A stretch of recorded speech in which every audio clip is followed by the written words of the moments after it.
ఏబ్రాస్కి పనెక్కువ. నేపాల్ దేశంలో పూర్వం షేర్షీర్ జంగు రాణా అనే గొప్ప జమీందారు ఉండేవారు. ఆయన భూముల్లోంచి ఒక నది ప్రవహిస్తూ ఉండేది. ఆ నదిలో అనేక స్ఫటిక లింగాలు కొట్టుకొచ్చేవి. నున్నగా అందంగా ఉన్న లింగాలన్నీ ఆయన ఏరించి జాగ్రత్తగా పెట్టించేవాడు. శివభక్తులకు ఈ లింగాలంటే మహాప్రీతి. ఎక్కడెక్కడున్న శివభక్తులు ఆయన వద్దకు వెళ్లి ఆశ్రయించి ఒక్కొక్క లింగం పట్టుకుపోయి దేవతార్చన పెట్టెలో పెట్టి పూజ చేసుకుంటూ ఉండేవారు. ఆయన జాగ్రత్తగా పెట్టిన మంచి లింగాలన్నీ ఈ విధంగా ఖర్చు అయిపోయి ఆఖరికి ఒకే ఒక లింగం మిగిలింది. ఒకనాడు బసవేశ్వరుడు అనే గొప్ప శివభక్తుడు ఒకడు దక్షిణ దేశం నుంచి రానా ఇంటికి వేయించేశారు. ఆయన చేసిన అతిథి సత్కారాలు స్వీకరించి మెల్లగా తాను వచ్చిన పని చెప్పాడు. వేరే పనే ఉంది, లింగం కోసమే వచ్చాడు ఆయన. రానా తన వద్దనున్న ఒక లింగము బసవేశ్వరుడికి భక్తిపూర్వకంగా ఇచ్చేశాడు. ఒక్కటే మిగిలిందని చెప్పి ఇవ్వటం మానేయకుండా రానా దాన్ని తనకు ఇచ్చివేసినందుకు బసవేశ్వరుడు చాలా సంతోషించాడు. ఆయన వెళ్ళిపోతూ తన జోలులో నుంచి ఒక ఇత్తడి పెట్టెను తీసి రానా చేతిలో పెట్టి, షేర్షీర్ జంగ్, ఈ పెట్టెలో ఒక భూతం ఉంది. నీకేం పని కావాల్సి వచ్చినా అది చేసి పెడుతుంది. కావాల్సినప్పుడల్లా పెట్టెలోంచి భూతాన్ని పైకి రప్పించి పనులు చేయించుకో అని చెప్పి వెళ్ళిపోయాడు. ఆ పెట్టె మహిమను చూడాలని చెప్పి రానా మర్నాడే దాన్ని బల్ల మీద పెట్టి, భూతం, నాకు స్నానానికి వేడి నీళ్ళు సిద్ధం చేయి అన్నాడు. వెంటనే పెట్టె తెరుచుకొని 6 అంగుళాల పొట్టివాడొకడు బయటకు వచ్చాడు.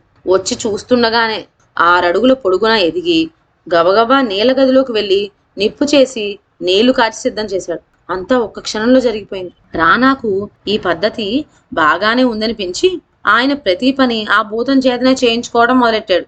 ఇంటి పని, వంట పని, బజారు పని, చాకల పని, మంగలి పని, ఇదేమిటి అదేమిటి సమస్తమైన చాకరీలు ఆ భూతమే చేస్తుండడం వల్ల అంతవరకు ఆ పనులు చేసే నౌకరులందరికీ ఒక్క మాటుగా పని లేకుండా పోయింది. మీరు మరో చోట ఎక్కడైనా కుదురుకోండి అని ఆయన వాళ్ళతో చెప్పేసరికి వాళ్ళంతా ఆయన పాదాల మీద పడి, ప్రభు, మమ్మల్ని పంపేయకండి.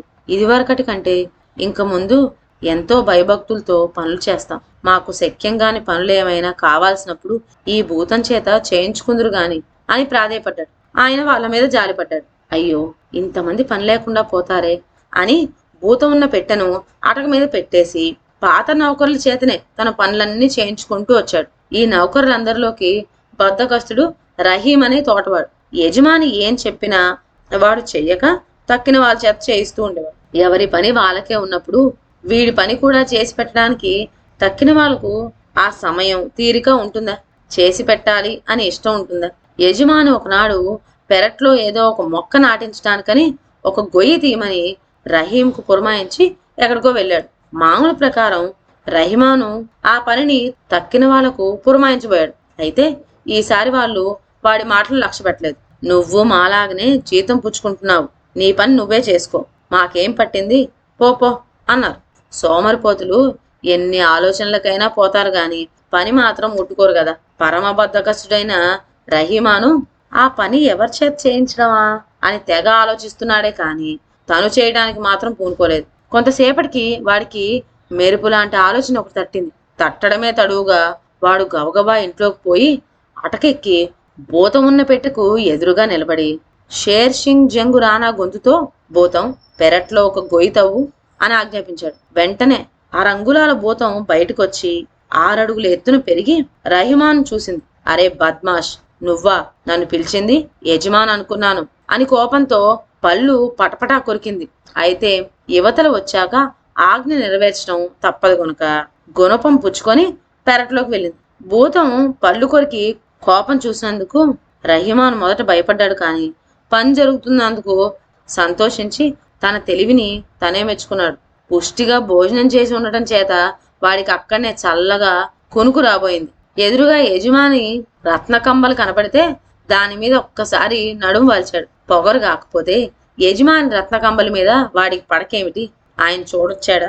ఆయన వచ్చేలోగా లేచిపోదాంలే అన్న ధైర్యంతో వాడు అలా పడుకున్నాడు. పడుకోవడమే తడువుగా నిద్ర పట్టేసింది. సోమరిపోతులకి నిద్ర ఎక్కువ అంటారు. అందుకని అంతలోనే గుర్రు కూడా పెట్టాడు. 2 గంటలు అలా వాడు నిద్రపోయేసరికి ఆ దారిని పెడుతున్న వంటవాడు చూసి వాడి ధైర్యానికి ముక్కు మీద వేలేసుకున్నాడు. యజమాని చూస్తే వాడి నౌకరి పోతుందని జాలిపడి చేతిలో ఉన్న వేడి గరిటను రహిమాన్ నడుము మీద పెట్టి చుర్రుమనిపించాడు. రహిమాన్ ఉలిక్కిపడి లేచి గొయ్యి ఎంతవరకు వచ్చిందో చూద్దామని పెరట్లోకి పరిగెత్తాడు. పరిగెత్తే ఏముంది, బ్రహ్మాండమైన గొయ్యి ఒకటి తయారయ్యి దాన్ని అడుగున ఇంకా తవ్వుతూనే ఉన్న ఆ భూతం కనపడింది. ఒక్క అడుగులోతు గొయ్యి తీయమంటే సముద్రం అంత గొయ్యి తీసేవేమిటి? రానాగారి మేడ పునాదులకు కూడా దెబ్బ తగిలేటట్లయిందే. మేడ కూలి గోతులో పడిపోతుందో ఏమో, ఆగు, ఇంక తవ్వకు అని అరిచాడు. భూతం మండిపడుతూ, త్రవ్వమనటానికి ఆగమనటానికి నీ ఇష్టమైన యజమాని వచ్చి ఆగమనేదాకా నువ్వు కాదు బ్రహ్మరుద్రులొచ్చినా ఆగేదే లేదు అని ఉరిమాడు. ఆ అరుపు విని ఇంట్లో ఉన్న నౌకర్లంతా వచ్చారు. సంగతంతా విన్నారు.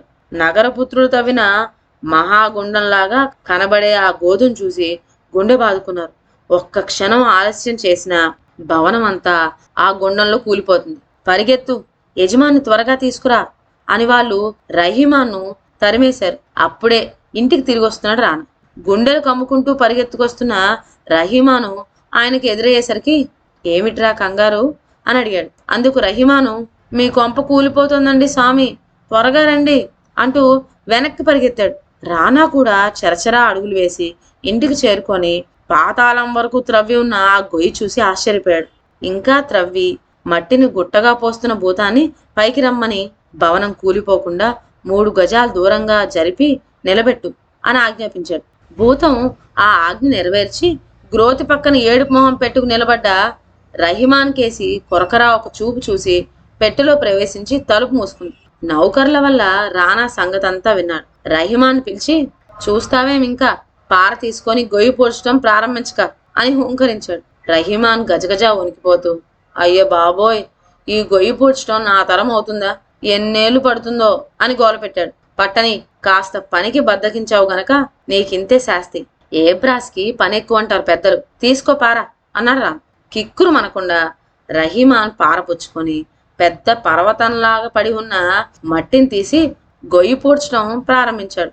వాడలా ఎంతకాలం పూడ్చినప్పటికీ ఆ గొయ్యి పూడటమే కనపడలేదు. ఇదండి వాడి కథ. మరొక మంచి కథతో నెక్స్ట్ వీడియోలో కలుద్దాం. అంతవరకు సెలవు. నా ఛానల్లోని కథలు మీకు నచ్చినట్లయితే నా ఛానల్ను లైక్ చేసి సబ్స్క్రైబ్ చేయండి. షేర్ చేయడం మర్చిపోవద్దు. కొత్త కథల నోటిఫికేషన్ కోసం బెల్ ఐకాన్ ప్రెస్ చేయండి.